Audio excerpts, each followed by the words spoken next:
ยินดีต้อนรับสู่แขวงรุมไซเมืองแห่งเสน่ห์ทะเลภูเขาดินแดนแห่งมนต์เสน่ห์ของธรรมชาติวัฒนธรรมของหลายเผ่าเมืองแห่งภูเขาทะเลหมอกเส้นทางออกสู่เพื่อนบ้านและผ่านไปสู่บรรดาแขวงของประเทศลาวแขวงอุดมไซเว้าได้ว่าเป็นแขวงที่ตั้งอยู่จุดใจกลางภาคเหนือลาวซึ่งติดกับแขวงพงสลีแขวงหลวงน้ำทาบ่อแก้วไซยบุรีแขวงหลวงพระบางและติดกับสป.จีนเป็นจุดใจกลางทางผ่านไปยังบรรดาแขวงภายในประเทศและเชื่อมต่อไปยังประเทศใกล้เคียงแขวงอุดมไซเป็นแขวงผู้ดอยเป็นดินแดนที่มีจุดพิเศษที่ตั้งภูมิสันฐานที่สร้างให้เป็นท่าแห่งหลักทางด้านเศรษฐกิจวัฒนธรรมสังคมทรัพยากรธรรมชาติห้วยน้ำลำธาร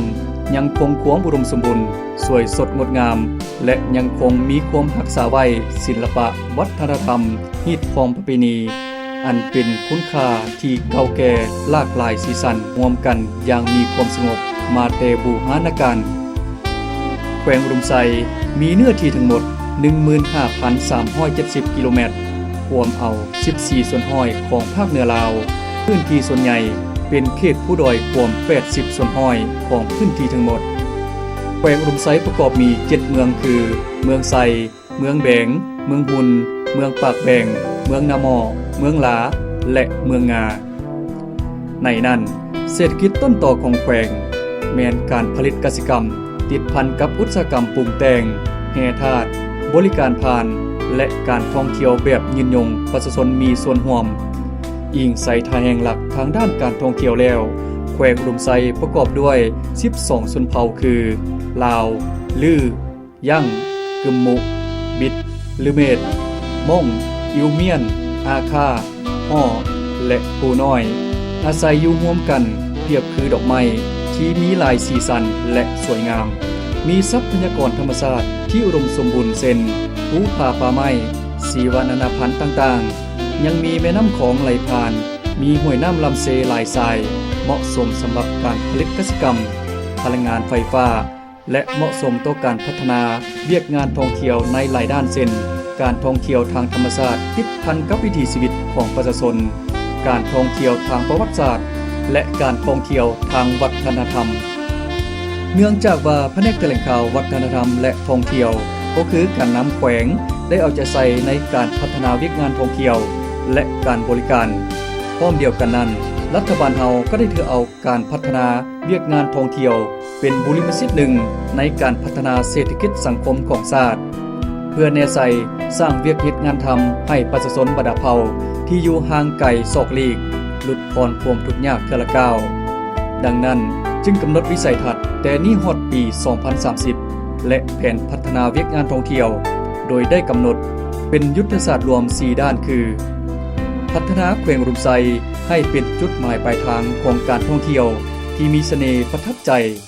ตามคำขวัญที่ว่าอุดมไซเมืองแห่งเสน่ห์ทะเลภูเขาชนเผ่าน้ำใจดีถือเอาการท่องเที่ยวทางธรรมชาติเป็นท่าแห่งหลักเอาการท่องเที่ยวด้านวิถีชีวิตวัฒนธรรมของชนเผ่าและประวัติศาสตร์จำนวนหนึ่งเป็นจุดดึงดูดเอาการบริการท่องเที่ยวทางผ่านเป็นปัญหาสำคัญและได้กำหนดแผนการท่องเที่ยวเชื่อมโยงต่างประเทศดังนี้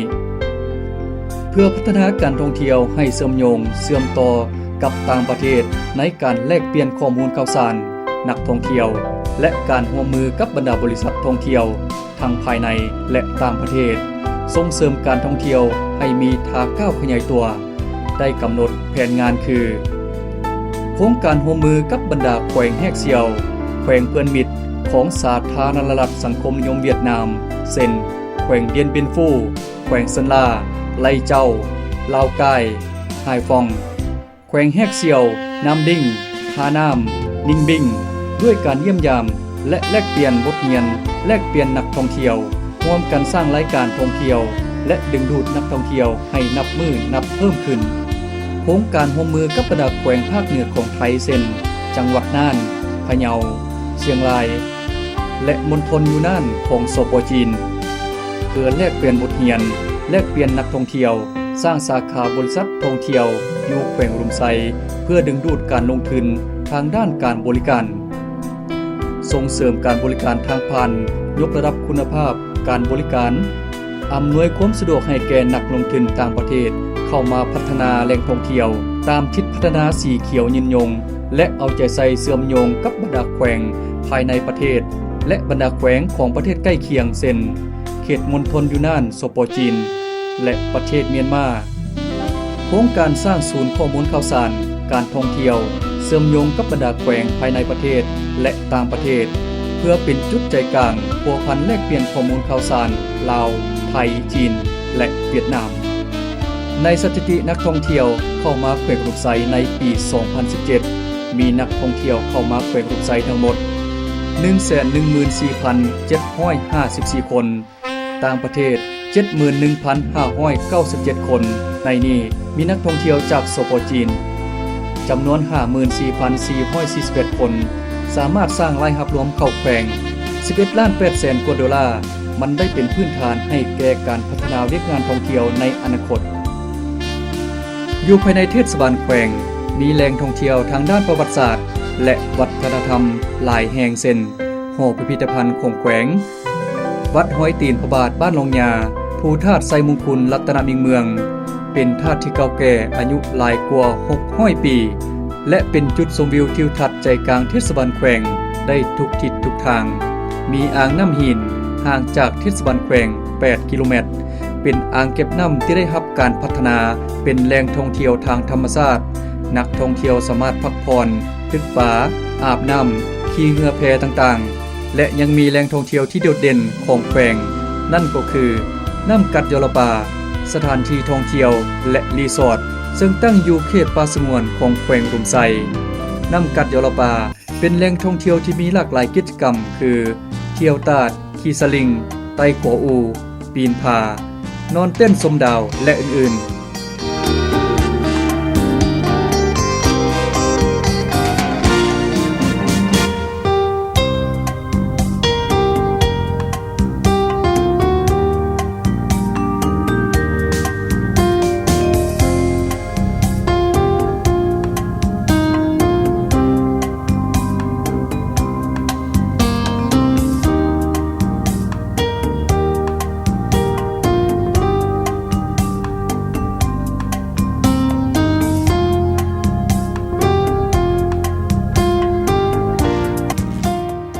นอกจากน้ำกัดแล้วห่างจากเทศบาลแขวง45 กิโลเมตรยังมีถ้ำจอมอองเป็นถ้ำที่มีความลึก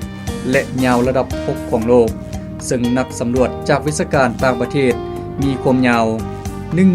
17,150 กิโลเมตรเป็นถ้ำที่สวยงามและมหัศจรรย์อ้อมรอบไปด้วยภูผาป่าไม้และยังมีหมู่บ้านชนเผ่าให้นักท่องเที่ยวได้ศึกษาเรียนรู้วัฒนธรรมวิถีชีวิตและฮีตของประเพณีนอกจากนี้ยังมีโฮมสเตย์ไว้คอยบริการนักท่องเที่ยวโดยมอบให้บ้านจำอองเป็นผู้คุ้มครองที่เมืองหุนยังมีน้ำตกตาดที่สวยงามนั่นก็คือตาดตะแล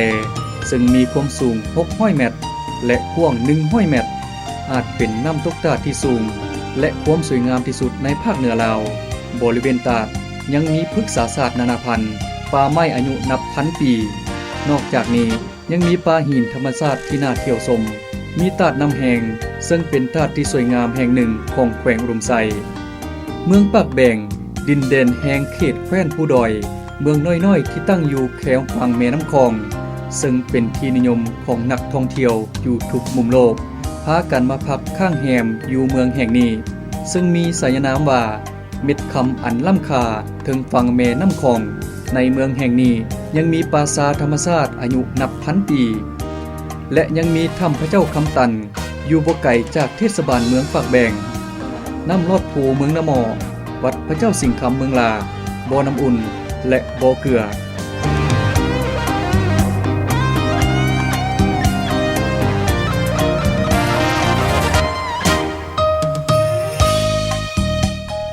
มาถึงอุดมไซนักท่องเที่ยวจะได้สัมผัสวิถีชีวิตฮีตของประเพณีหลากหลายและเทศกาลงานบุญที่เป็นเอกลักษณ์ของแต่ละเผ่าเช่นบุญจุดบั้งไฟเผ่าลือบุญซุมเหือบุญกินเจียงเผ่าอาคาเผ่าห่อเผ่าไตเผ่าม่งและบุญเต็ดนึ่มเผ่ากะโมกได้สัมผัสกับการต้อนรับที่อบอุ่นของประชาชนชาวแขวงรุมไซ ด้วยความอุดมสมบูรณ์ของธรรมชาติที่วาดไว้บนดินแดนเมืองเหนือทะเลหมอกส้นเผาภูเขาสูงได้กลายเป็นมนต์เสน่ห์ที่ผูกมัดจิตใจของผู้คนให้หลงไหลมาเที่ยวแล้วอยากกลับมาอีก